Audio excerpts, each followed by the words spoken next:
sure they know that we appreciate that. All right, so let's move on to another segment that we're introducing, and Allie's going to be leading this one, but I did throw in a card too, but this is something Allie's going to be doing from week to week. So Allie, why don't you lead us into this? All right, so we got underrated or Jebaited. Yes. That is the name of this segment. We're talking about underrated cards. We've been doing it the past couple weeks, but we're giving it a title now: underrated or Jebaited. Yes. And what I want to talk about this week is Ironbeak Owl, and it's kind of a running joke in my channel how much I love Ironbeak Owl right now.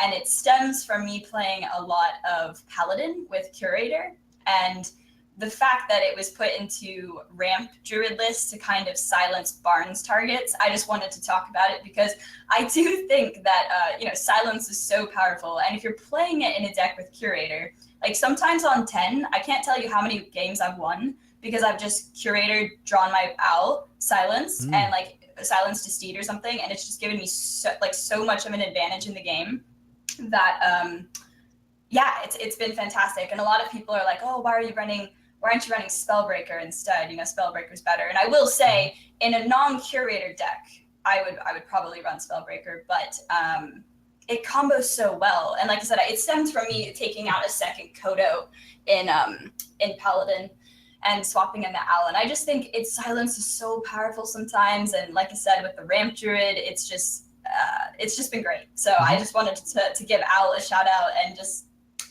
hoot. Everyone says hoot right. in chat. And so yeah, I just had to give it a shout out on underrated cards right now. I know it's the nerfed Owl version, obviously, but imagine how great it was when it was 2 mana. Everybody was playing it. I know, right? Everyone was playing it, absolutely. Yeah, but yeah, I like Owl too. I think that, we saw Owl even just in the Skaka deck a second ago.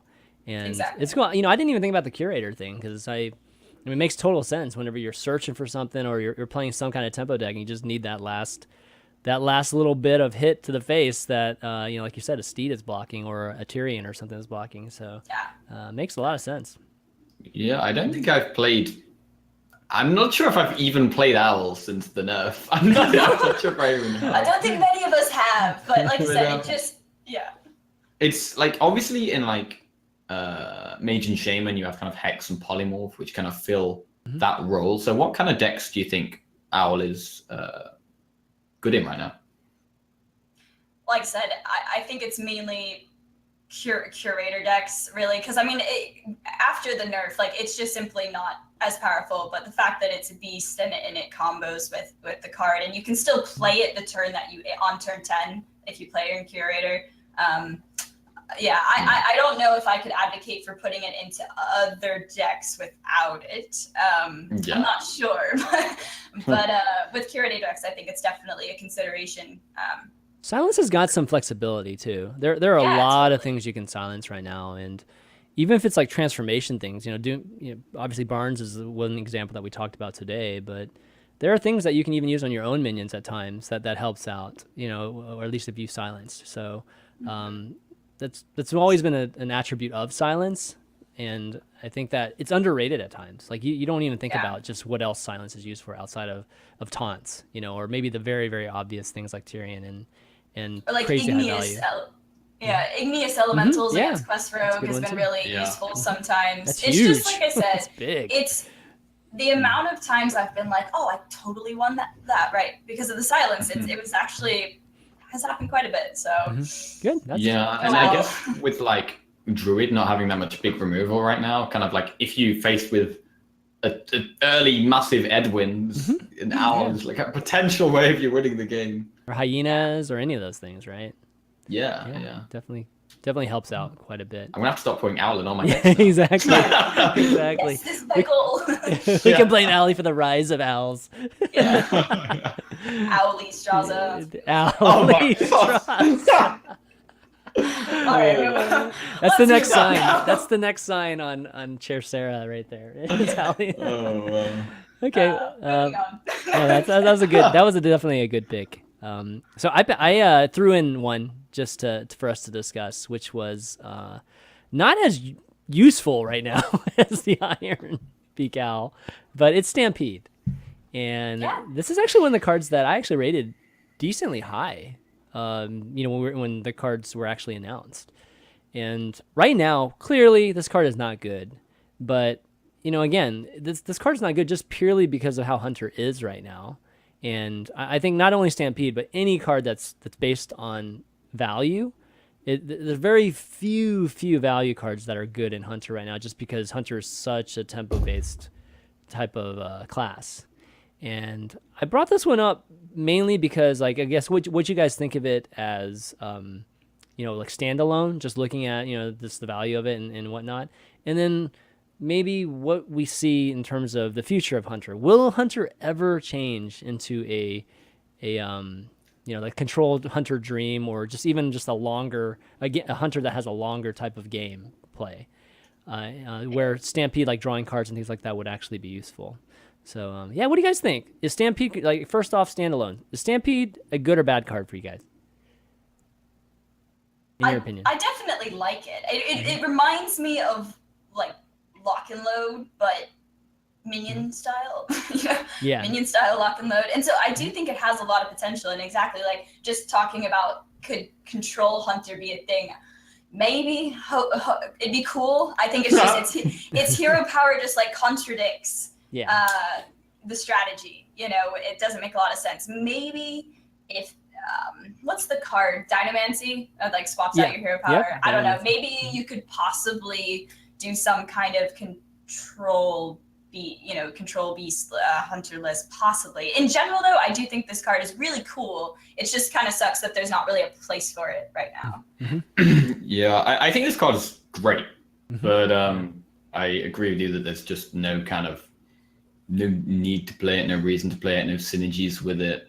Like if you like 1 mana draw a card, for example, would be a really good card. 1 mana kind of create a random beast is slightly worse than 1 mana draw a card. But if you get two beasts from this, you're getting good value out of that, and you have the potential to get way more than 2 beasts out of this. Yeah. I think the downside, the reason it's like kind of not played is partly because Hunter sucks. But you've been building so many Hunter decks, Jack, lately. And partly because Hunter is generally well, there's 2 things. Hunter has generally been the class that is always playing strong minions on curve. So you're playing like Animal Companion on 3, Handmaster on 4, High Main on 6. It's always been kind of the core of like Hunter, and so you're just playing 1 minion a turn, and they're just strong on curve minions. But also it's the lack of card draw in Hunter, and you're always running out of cards really quickly, and so it can be kind of difficult to have multiple beasts to use this with. So you could, I feel like a lot of the time when I've tried to use this card, I've had only 1 or 2 beasts in my hand, and I've played a cheap Stampede and then a cheap beast, and I'm completely reliant on getting another cheap beast from the Stampede to keep getting more beasts. Like if I got like an Ultrasaur, then I would just not be able to keep using it. Yeah, this is the type of thing. I mean, it would have worked with like a quest, the quest Hunter or things like that. I wonder what would happen if it was Summon a Beast. Yeah, I think it would be insane. Sick. It'd be sick. All the death I mean, it's rolls. already good. It's like it'd be broken beyond. That'd be wild. If it was Summon. But it would make more sense, though, in the current state of a Hunter. Something that's Summon versus, playing. Because, this is supposed to be a solution for card drawing for Hunter. And you need cards to be able to do that, right? Yeah. So, it's anyways. I thought it might be just something good to discuss. Obviously, it's in the Jebaited category right now. The underrated. Oh, I like this. We can really categorize things. Yeah. It is definitely a very powerful effect. There's just no good way of using it. Yeah, you don't have the right tools. You don't have, like, Hunter is not. You're in Hunter. You're never really having lots of beasts in your hand so that you can use this, and like you want, like, ideally you want to like Stampede into like 1 mana beast, 1 mana beast, 1 mana beast, 1 mana beast. The only time you're ever really going to get to do that is if you've just played Tol'vir Warden, the 5-drop that draws you 2 1-drops. I feel like that's the only real time you're actually going to get good value out of Stampede. Yeah. But maybe we could see some more things in the future that Stampede could be OP. I have a feeling that next expansion, Stampede will start getting play. Like whatever they do, like with more Hunter cards, I think we'll start to see it because the hunter quest is just completely, just worthless right now, and it might be forever worthless because I think if it does get play, it's gonna be too good.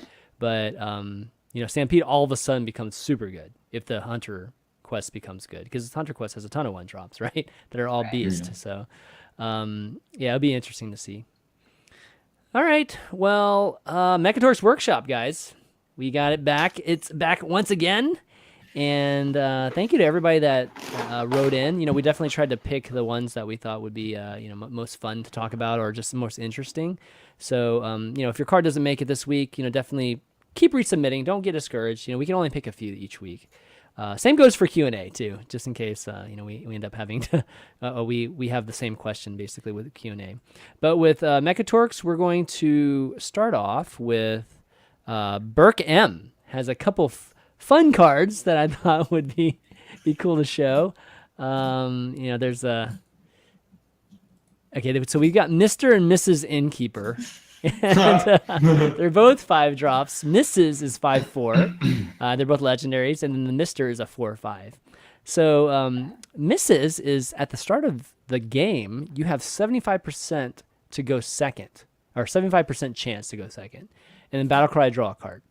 And then Mr. is at the start of your game. You have a 75% chance to go first, and then battle cry, draw a card. So at first you're just like, yeah, this is good, this is kind of interesting, I guess, but who really cares, right? About having a percent chance of going first or second or whatever. But the thing is that if you think about it, there are definitely decks where it's favorable to go first or second. So, if you could have a choice to increase your chances above 50% for some of those, I think you would do it, in some cases, if you could afford one card in your deck. What do you guys think? It's definitely interesting. How does it work if both players are running it? You know what I mean? If both players are running. That's a technicality. I don't know. It's probably, I would guess that the person that's originally going first, this card would be in play first. So do they get to go first or not? And then the second person, maybe the second person has an advantage in that particular case. That makes sense. Yeah, because if you're going first, you're just going first already, right? It's like it doesn't even matter. Exactly. So, you can't cancel it, I guess is what I'm trying to say. Yeah, what do you guys think? Like, if you guys could affect the chances of you going first or second, based on whatever deck that you have that has an advantage going first or second, would you afford a card to do so? I think you'd do it every time. I think specifically things like Miracle Rogue and Tempo Mage have always they always want to be on coin because they can get such good value out of it. And I think you would 100% play the card in your deck because, especially in like Miracle Rogue, having the coin makes an insane difference when you've got like Auctioneer, you've got Edwin. So many ways of taking taking advantage from the coin. Yeah. And on the other side of it, with the card that the Mr. Innkeeper, where you're likely to go first. The decks where you're wanting to go first are kind of like the decks where you're trying to get on the board straight away and then make advantage of being on the board. So decks like Token Druid and Aggro Murloc Paladin and Token Shaman generally want to be going first and getting ahead on board and then kind of taking advantage from being on the board.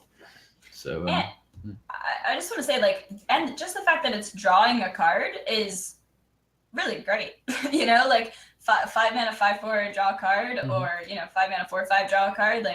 I think that's just strong in itself. I actually, the more that we're talking about it, I'm increasingly liking it more, both of them more and more. Yeah. Even dropping draw a card. At 5 mana, I guess that's just going to be a good card too. It's not unfair by any means, but it's definitely good. In fact, I think you might just play this in every deck, right? You just pick one of them. Now that we're thinking about it, if your deck is usually, it makes a huge difference. Going first or second, I think you would just run it in every deck. I think so too. I mean, you might have to drop the draw a card part just because to kind of balance it a little bit more. Yeah, just to balance it out a bit more. But the real question was, would you afford a card that is so-so. You know, might have to make this body even a little bit more so-so. But would you afford yourself that just to get the difference, the winning percentage difference between going first and second? And I think so. I think the question answer is yes. At least I think it depends how bad the stats. It's like if it's like as bad as like drawing patches kind of thing. As the stats are at the moment, I think you would definitely play this in a lot of decks. Like one of the two, you're playing a lot of decks. Yeah. Maybe even both of them. Both of them in the same deck. Oh wow. Okay. Yeah. But then, like, if the stats were something like a 5 mana 2/5, then it would be a lot tighter. And I think in things like Miracle Rogue, you still would. You still would do it, yeah. But then the fringe kind of decks, you probably wouldn't. Yeah, Right. but that would be interesting. So, Burke M, thanks for sending these in, because I think that conceptually it's a very interesting thing. Yeah. Next, we got Casper K with a couple of them. Starting off with Archaeobot, I believe is how we want to pronounce this. And it's a 4-mana 3/3. Oh, by the way, guys, for the folks listening, I forgot to mention that. I think I already said the stats of the other one. Archaeobot's a 4-mana 3/3 mech. It's a rare card. Battle Cry. Look at 3 cards that your opponent discovered this game. Choose one and gain armor equal to its cost. So kind of like Ivory Knight. I think the way that he mentioned too is that if he only discovered like 1 or 2 cards, then it would only show you 1 or 2 cards, and you just choose one of them and gain armor from it. So a little bit opposite of what some of the other cards that we have. What do you guys think?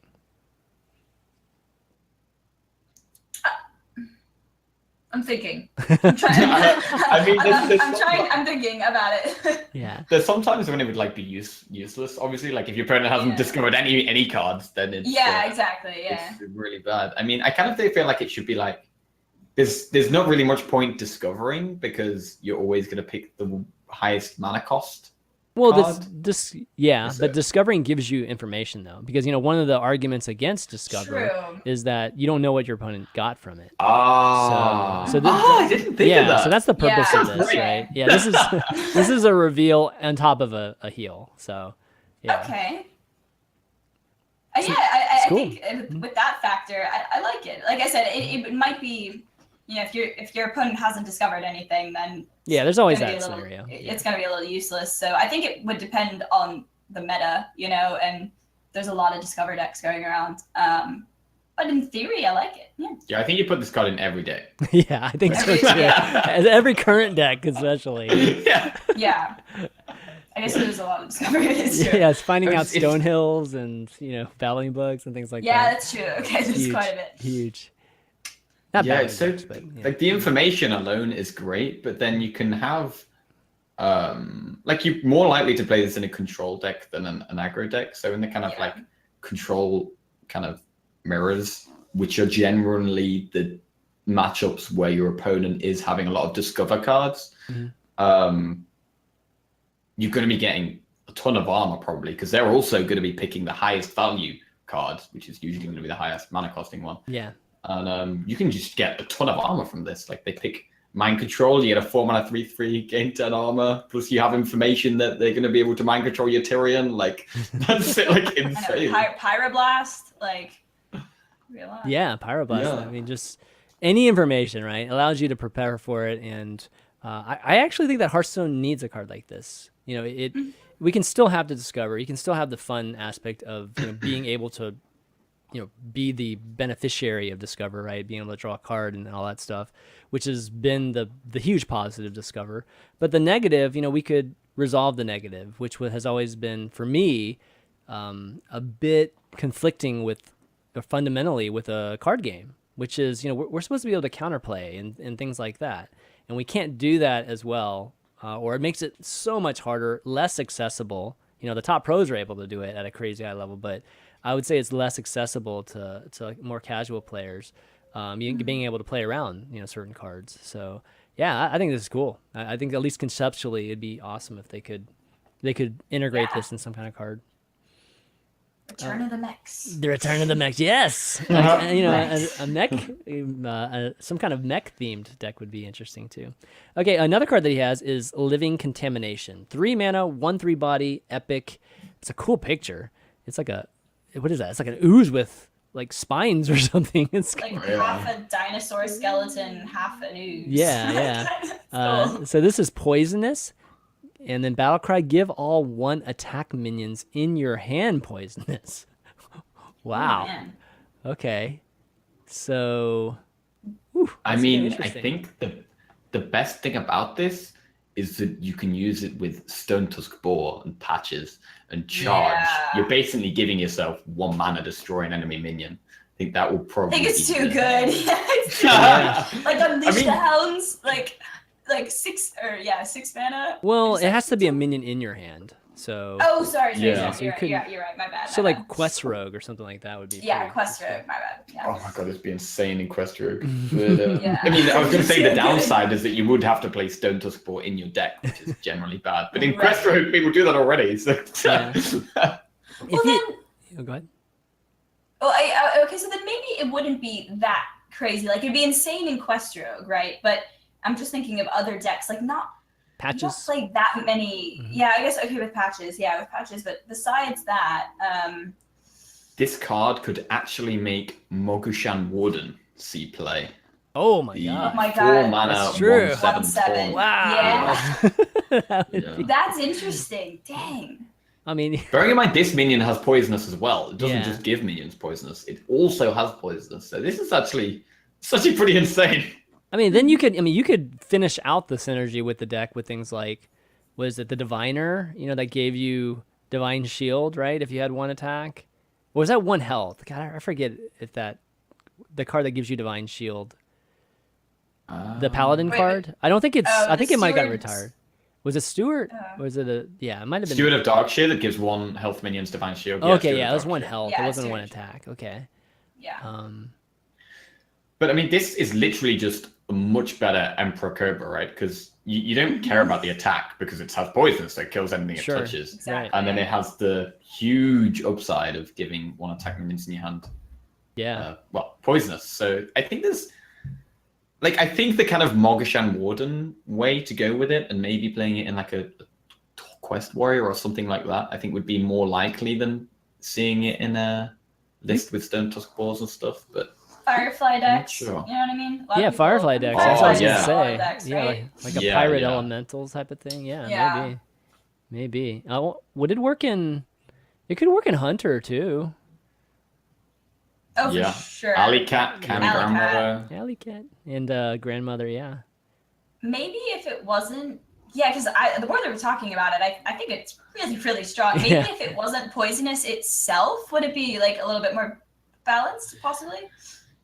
Yeah, if it wasn't poisonous, I feel like with it being poisonous, it's kind of OP. But with it not being poisonous, it probably Is it wouldn't be just, good enough. It's just not good enough. Okay, Yeah, so, there's yeah. like, so there's no middle ground here. What about it? Actually, just going even further. What about in Priest with Northshire clerics and? Yeah, That's and the thing, Crystalline the more we- Oracle and Yeah. The more we talk about it, the more cards I'm starting to think of. Like, It's oh, starting that to would get work, good, and, man. oh, that would work too. playing Yeah. decks. I think the fact that things like it can give a deck hard removal. Like take a Druid for example. Druid has no hard removal now that they've lost Yeah, Mulch. good So I point. could definitely maybe see this seeing play in some kind of Druid deck or other class that struggles to remove big minions. Yeah. Maybe Hunter. I mean, Hunter has Hunter's marks, maybe not. But This is like Envenomous Weapon on steroids. Like, Yeah. basically, you're Yeah. giving tons of flexibility to removal. Yeah, but yeah, good stuff. Casper K, good job. Yeah, Like, exactly. I think some really interesting mechanics here that Yeah. I think are cool. So yeah, good job. I think he posts a lot of stuff on the custom Hearthstone cards nice. subreddit. So those of you that not familiar with it, I forget what's the subreddit exactly with the custom cards? Is it just? I'm not sure. I forget No. what it is. Yeah, I So have somebody no in idea. chat definitely link it. I'm like having a brain fart right now. I drop by every once in a while just to check out what everybody's doing. Oh my god, guys! Wait, 1 minute. Tar Creeper. We totally forgot about Tar Creeper too. Or did we say that? Or Tar Creepers. oh yeah, Tar Creeper and Tar Lurker. Yeah.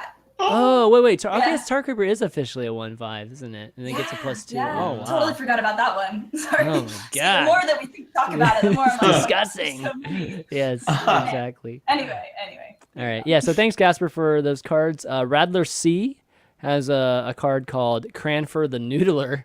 It's a legend card, 8 mana, rogue, 4/9 body, taunt. Discard 3 random cards from your opponent's deck. So, man, mill-wise, this would be pretty crazy, potentially, if you get, like, N'Zoth and I mean, discarding 3 cards from your opponent's deck is huge. It's insane. Like, Yeah, this would be fantastic in Mill Rogue. I mean, one of the problems with Mill Rogue is, well, firstly, the 2 mana spell rotated out. Well, what was that called? Gang Up? Gang Up, yeah. Gang Up's kind of wild. But, so that was kind of painful for Mill Rogue. But Mill Rogue has no kind of heal, like, very few defensive cards. So the fact that this is helping you with your mill strategy and is a massive taunt that's probably going to save you quite a bit of health is actually insane. And even, like, not even in a mill deck, Rogue doesn't have any taunts and no heal either. So having just a taunt in Rogue in general is great. You can also discard like combo pieces. You could discard Alliestrasza from people and things like that. That this could just win you games on the spot. Whereas with some decks are kind of relying on certain cards to close the game out, and you just discard it from their deck entirely. So it's not even possible anymore. Yeah. Also, you can get this from like Journey Below, so you get multiple Noodlers in your deck. And discard like 9 cards from their deck or something. Like, maybe somehow you run cool. like Spirit, whatever, the Umbra, the one that actually triggers Death Rattle too somehow. Oh yeah. I don't know how you would do it because I think that thing is a 4 mana card. So, but if you could somehow have this guy live a turn too, it would be. You can Shadowcaster the Noodler. That's true. Holy smokes, that's an easy one. Yeah, it's true. Yeah. Yes, Stonehill Defender. You could discover more. Like you can literally base your whole deck around this card. Just create as many Noodlers as you can. Talk I about love the name, the Noodler. Talk about Noodler interactive. Like literally right. watching your decks just like be discarded 3 by 3. Oh man. Barnes the Noodler. Exactly. Crazy. I like the artwork. Good job. Yeah, I think the panda's pretty cool. Pretty cool. Yeah. All right. Well, thanks to Radler C for that. And then lastly, Jackie has a card that is Big Game Explorer. So a little different than Big Game Hunter. It's the opposite. So 2 mana. Yeah, so it's the opposite. Instead of Big Game Hunter trying to find the big guys and kill them all, Explorer's just trying to, find them, take pictures of them, write them in his notebook. And so the picture is a little intimidating, though. It looks like he's trying. Yeah. So it's a 1/1 body, Big Game Explorer, epic, and it's a neutral card. Battlecry, discover a random giant. So here's a question. Yes. Are you just going to be showing your giant favoritism? Because which giants are that different than the others?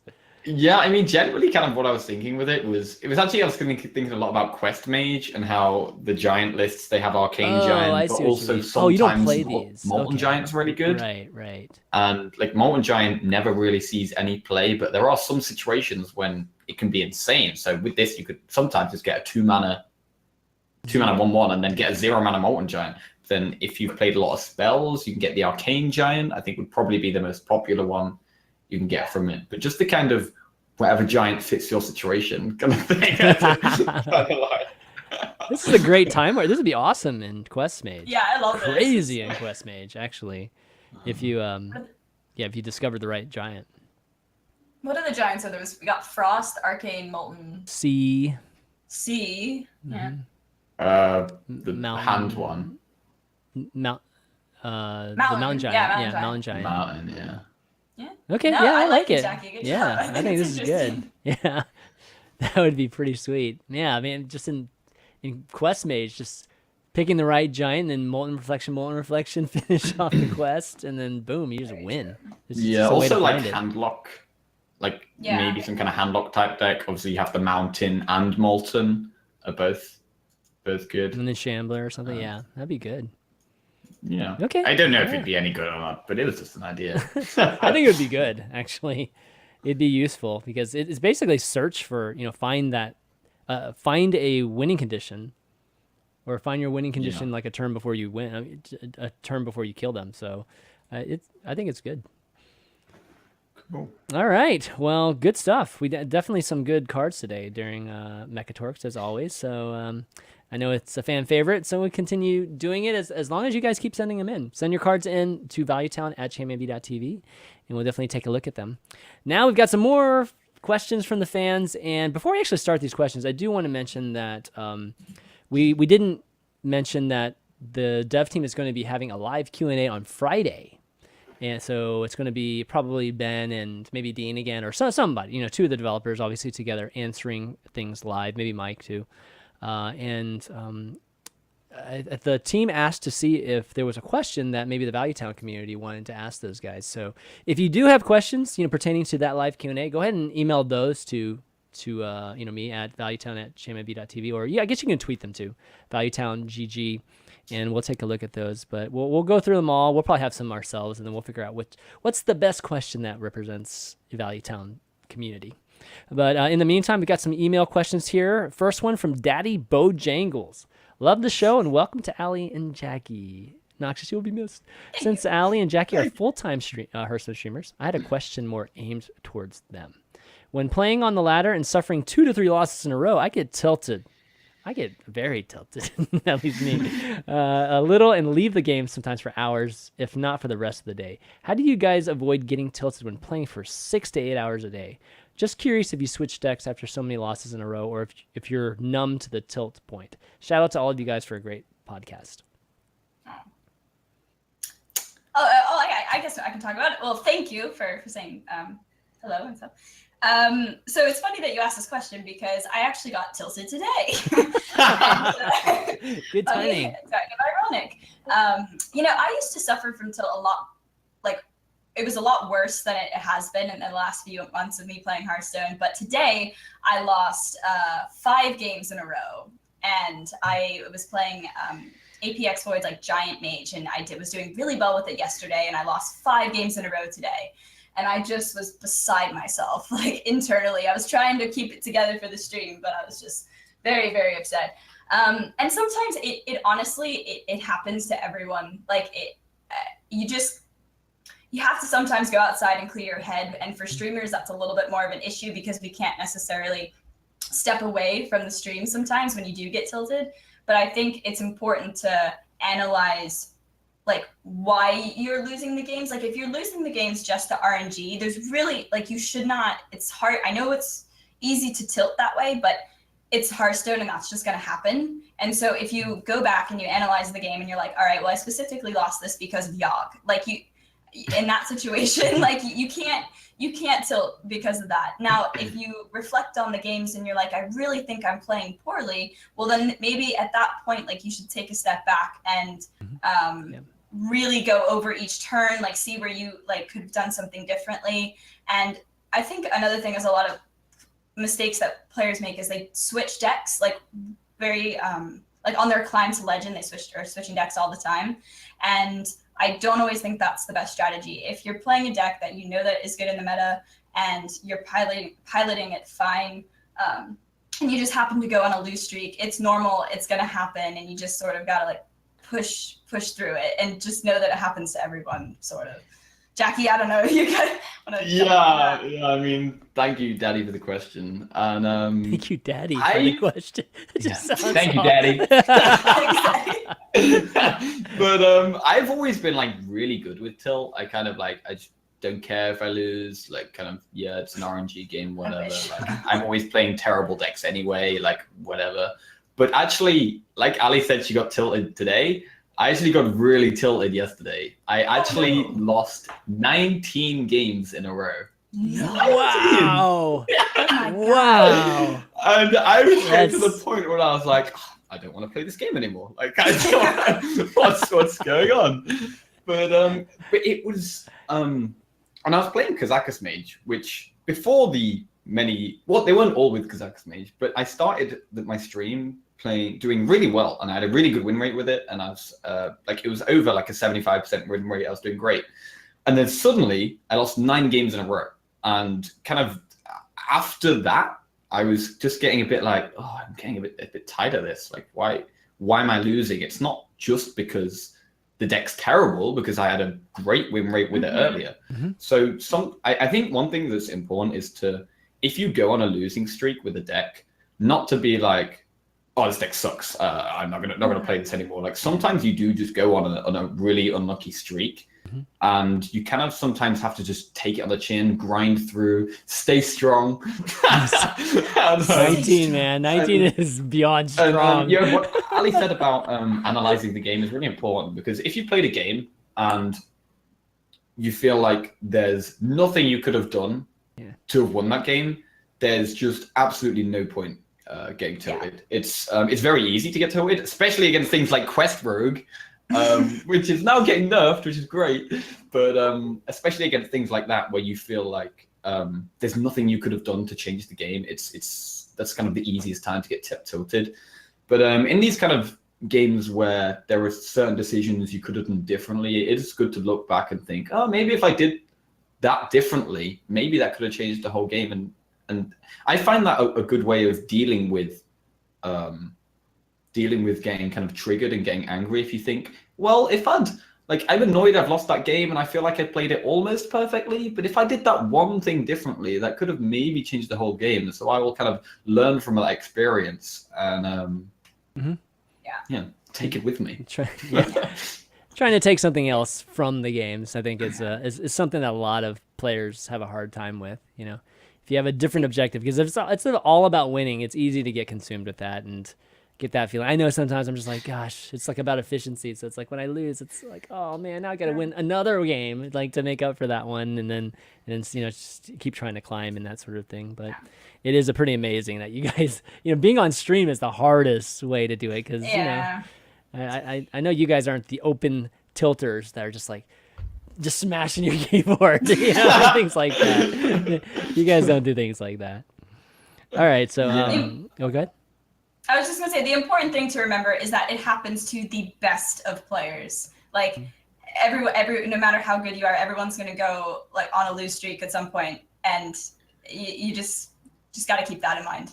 Yeah, I mean, if you're losing because you're facing the same deck over and over again, then a good idea can be to change the deck to something that beats what you're facing. Like if you're just facing Quest Rogue over and over again and it's getting really annoying, then sure, just switch to something that beats Quest Rogue, and then you'll probably do a bit better. Like I think one of the reasons I'm okay with it is because I know that I'm generally playing bad decks, and I'm experimenting and trying things out. It's total science. And when you're trying things out, you can't really expect to win against well-refined decks that are kind of known to be very good and played in tournaments and stuff. So all right. Yeah, stay strong. Stay strong. Dom asks, if the rumor is true and Return of the Lich King is the new card set, could you imagine they'll implement the Dark Knight as a playable class? And if they do, should there be new class cards for it in Basic and Classic, or just in this set? So, answer, at least for me, is don't hold your breath in terms of any new classes, because I don't think they're going to be doing that for a while. No. But if they did do it, then absolutely, like there needs to be Basic and Classic cards. I feel like it's so hard to like balance the game with an entire new class. I don't know if it's possible. Yeah, I think it's also a massive deal. Like it's a lot of work probably for like the much team. work. But I think if there was ever new classes, I think it would be a lot better. I think it would be 3 new classes at the same time, and it would be a huge, massive deal, and it would change the game completely. I don't think there's any real need or point or desire for just one extra class to be added. I don't think it will add that much. And also, if one class was added, then suddenly everyone would be playing this one class. Which is very true. No, that's I can't see it happening. I don't think it's gonna happen either. And to your point, I think it's like the bang for the buck too. I think is not very much, And I forgot if I mentioned this on last week's episode, or is it just with a conversation with you guys? When we were planning shows or whatever. But I think the smartest thing to do, or if they want to do this, they want to basically add this sense of more heroes is just add different versions of the current 9 ones by just changing the hero power. So like, you know, like Medivh in the mage, like have Medivh just have a different hero power than Jaina does. You know, have, you know, right now it's literally just a portrait. It's just a portrait and a few voice lines that none of us really noticed that much, except for, you know, crazy hardcore folks. But, you know, if you did that, then it wouldn't, you know, you wouldn't change much. The class cards are still the same. It's literally just changing the one hero power. And then all of a sudden, you know, Hunter, you could try something completely different, because we just talked about Hunter earlier. And a lot of these things where the classes are very pigeonholed because of the hero power, you could be free of that. You know, and then you can create a new hero. You know, it does essentially do something similar to it.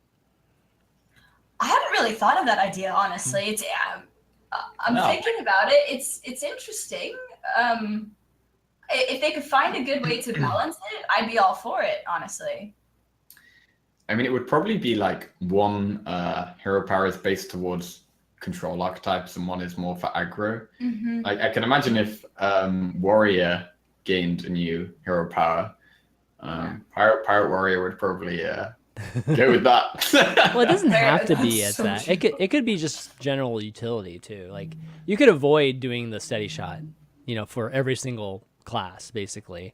You know, just try to think of some different things. I don't know what it is exactly, but you know, I feel like it's just another way to add a lot of flavor, or a lot, you know, just like create another path for each of the classes. Like I said, if there was a good way to balance it, I'd be down. Yeah. Obviously, really there's something like Dynamancy exists, but but changing the character itself would be a new, like, fun flair, you know, to the game. So. Do you guys even care about the skins right now? Like, completely honest. I never get any skins or golden cards, or I never spend any money on Hearthstone, really, if I can avoid it. The free to play. Jackie is real free to play. I guess I don't care too much. I like playing Illyria when I play Hunter instead of Rexar. Okay.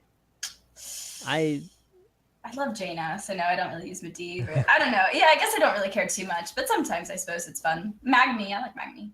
Yeah, I feel like I care very little. Let's just put it that way. Where like with Overwatch, I care a lot. Like that's the only reason to buy stuff in Overwatch, is just purely because of the skins. So there is something missing with Hearthstone. It might just be inherently with the game. So I think that if you actually changed the game, you know, and added the skin that way, you know, where it's actually a new hero, then that could be useful, and that could make them more money too, which is, you know, all they care about. Sure. So what could be interesting is if the other skins had different mana costing hero powers, so they didn't have to be 2 mana. They could be like 1 mana or passive hero powers, or 3 or 4 mana hero powers. There's kind of so many things you can do. Passive would be cool. Yeah, that's cool. That's really cool. I mean, they've done things like that in Tavern Brawl. They've had interesting Tavern Brawls where you have different hero powers, and in the old adventures, your opponents would always have crazy, weird hero powers. Yeah. So there's loads of stuff they could do if they wanted to. Yeah. So I don't think it's too crazy. I mean, outside of balance, obviously, I think balance is the biggest worrisome part. But in terms of art and all of that stuff, you wouldn't have to do much. You know, like you've already made the skins, you already made the voice lines for some of these already. It's just like literally changing the hero power and then figuring out from there. So, yeah, anyways, I thought that was a concept that was pretty interesting, and it just reminded me of it with the Death Knight. You know, Dom, I wish they would create a Death Knight. I mean, even like Hamaz's old, you know, just, what was it, Death Knight, or like even his proposal a long time ago, I thought was like a really, really good one. But, you know, they've even said that they're not going to add a new class forever, like for a long, long time. So, or maybe ever. I don't even think they even gave an inkling of a hint that they would even add a new class. So I wouldn't hold my breath. That's all I'm going to say. All right, well, I think that's it. I think that's all the time that we have. Again, you know, those that wrote in your questions, we didn't get to it, you know, just keep writing in. I definitely have some folks that write in the same questions like 2 or 3 weeks, and then we eventually get to it. So, you know, feel free to do that. It's definitely doesn't annoy me or anything like that, and we will eventually get to it. But why don't we do some shout outs at this point? Great show. We covered a lot, and I think we did a good job. Show, yeah. Lots to talk about. Yeah, totally. Jackie, you want to do some shout outs? Yeah. Check out my Twitter, F2K_Jackie.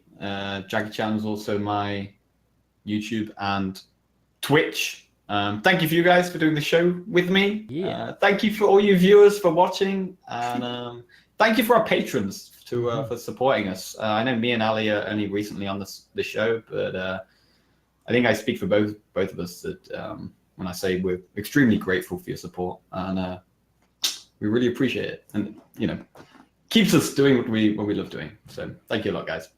Exactly. Yes, Jackie said it well. Thank you so much to the patrons. It means a lot to us. I want to be able to do the show for a while, so it's awesome to have your support. So definitely to the patrons. Also to Jackie's and my team, F2K. we love our team. All of just my social media is usually just Alliestrasza, but my Twitter is F2K_Allie. YouTube is just Alliestrasza. So yeah, thank you guys for watching the show. Really appreciate it. Thank you. Yeah, and I'll round things out. Thank obviously the two of you guys, obviously doing the show, planning the show. It's been a lot of fun coming up with new segments, and you're gonna, like I said before, you're gonna start seeing some more new things. We're gonna be doing some, just a lot more things that you have not seen on Value Town in the past, and I'm really excited that we'll be able to, maybe implement some of these soon. But also, you can find us again on iTunes and some of the other audio channels like SoundCloud and Google Play. You can find out all the just information and links at ChanManV.tv. I always post all the show links and things like that each and every week. So if you ever have a question, just go there and you'll see where to find everything. But you can find the VODs on youtube.com/ChanManV. I'll have this up very, very soon. Follow us all on Twitter. Follow the show on Twitter, Value Town GG. And people have been asking about Streamer Showdown too. So we're going to be doing a Streamer Showdown Hearthstone edition next week, and I'll give you more details very, very soon. But given Shanghai is coming next week, I might have to figure out the scheduling of when Shanghai is going to be, so I can do it. Maybe we can do it like right after that broadcast, and maybe we can do something in tandem with Blizzard. I don't know. We'll have to see. I try to plan it well, and hopefully we can have you guys on it soon. You guys want to be on Streamer Showdown sometime soon? Yeah. All right. I've been on it once before, and it was great. Yeah. We should figure that out. Yeah, we're gonna be doing a couple more this summer for sure with Hearthstone and lots of other ones too, guys. So definitely keep a lookout on that. And again, you can find all the VODs at youtube.com/ChanManV. But that's going to be it, guys, for Value Town this week. So for Jackie Chan, Alliestrasza, and myself, ChanManV, we'll see you next week. Bye, guys. Bye.